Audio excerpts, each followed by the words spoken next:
রংপুরের পীরগাছায় কিশোর কিশোরী ক্লাবের সহায়তায় বাল্যবিয়ে থেকে রক্ষা পেল আফসানা আক্তার মিম নামের এক শিক্ষার্থী।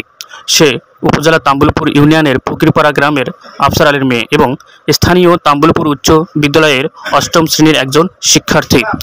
ঘটনাটি সোমবার রাতে আফসার আলীর বাড়িতে ঘটে।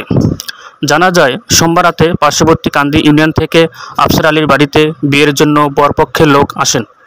আফসানা আক্তার টের পেয়ে মহিলা বিষয়ক কার্যালয়ের হেল্পলাইন নম্বর ১০৯-এ ফোন দেন। পরে উপজেলা মহিলা বিষয়ক কর্মকর্তা সেলোরা বেগম উপজেলা নির্বাহী কর্মকর্তা নাজমুল হক সুমনকে জানান।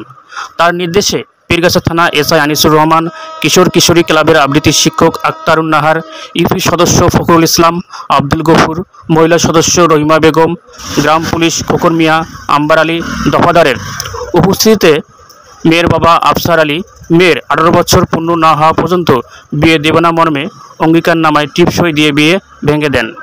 এদিকে কিশোর কিশোরী ক্লাবের প্রতিনিয়ত বাল্য বিয়ের কুফল বিষয়ে প্রশিক্ষণ দেওয়ার ফলে অনেকেই সচেতন হচ্ছেন। ফলে এর সুফল পাচ্ছে সর্বস্তরের সাধারণ মানুষ। ধন্যবাদ।